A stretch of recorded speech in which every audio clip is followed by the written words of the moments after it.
Voilà. Ce que je peux dire, c'est ceci. Si le gouvernement actuel au Congo peut nous dire, nous avons l'armée, nous avons la police, nous avons la NER, nous n'allons pas quitter le pouvoir, nous allons tout faire pour maintenir une transition, nous allons tout faire pour briquer un troisième mandat, nous allons tout faire pour changer la constitution, parce que nous avons la police, nous avons l'armée, nous avons la NER. Alors qu'on nous le dise, qu'on ne cherche pas à tromper les gens avec des consultations, des dialogues, ceci, cela. Non, ça ne sert à rien. Qu'on nous dise simplement, nous ne voulons pas partir parce que nous avons l'armée, nous avons la police, nous vous lançons un défi. Alors lancez-nous le défi. Dites au peuple congolais que nous n'allons pas quitter. Dites à la communauté internationale. Dites à l'Amérique, dites à la Grande-Bretagne, dites à la France, dites à la Belgique. Dites-nous que vous êtes déterminés à rester au pouvoir et que vous n'allez pas quitter parce que vous avez la police et vous avez l'armée et que vous avez la NER. Mais ça ne sert à rien de gaspiller notre temps. Et si vous nous dites cela, alors nous allons savoir quelles dispositions prendre. Mais cessez de perdre notre temps parce que nous voulons des élections au Congo en 2016 et ce sont des élections apaisées. Nous ne voulons pas qu'il y ait encore un bain de sang au Congo. Vous pouvez être en train de préparer une guerre. Ça, c'est votre problème.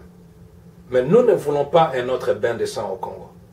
Nous voulons la paix entre Congolais et nous voulons la paix avec nos voisins. Nous voulons une politique de bon voisinage avec nos pays limitrophes et avec les pays de la région. C'est ce que nous cherchons. Mais cessez de nous tromper et cessez de nous embrouiller. Une fois de plus, je le dis et je le répète, si vous dites que vous avez l'armée, vous avez la police, vous avez la NER et que vous allez faire ce que vous voulez faire, alors faites-le clairement, cessez de nous embrouiller avec des dialogues et avec des consultations inutiles. Mais, si vous tenez à un dialogue, alors nous vous demandons de faire trois choses. Premièrement, que ce dialogue ne puisse pas aller au-delà du délai constitutionnel. En d'autres termes, il ne faut pas que ce dialogue nous empêche à avoir des élections présidentielles en 2016. Et ici, j'insiste, présidentielle en 2016. Il ne faut pas que le dialogue soit un prétexte pour nous empêcher à faire les élections présidentielles. Deuxièmement, il ne faut pas que ce dialogue que vous voulez tenir puisse aboutir à créer une transition d'une année, de 2 ans, de 3 ans ou de même de 4 ans. Pas de transition. Vous voulez un dialogue pour des élections apaisées. Vous insistez que ça doit être pour des élections apaisées, mais ce n'est pas pour retarder des élections. Faites-les, mais que ce soit dans un délai constitutionnel. Troisièmement, il ne faut pas créer ces dialogues et pour qu'après le dialogue, vous dites nous venons de créer de nouvelles institutions pour pouvoir régir notre République. Absolument pas.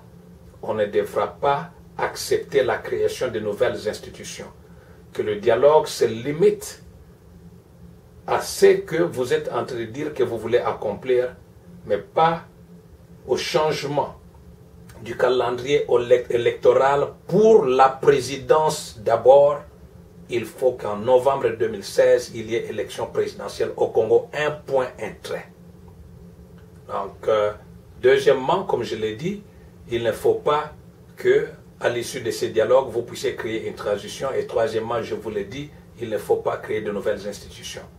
Je l'ai dit et j'insiste que nous n'allons pas tolérer une nouvelle dictature au Congo. Je vous remercie.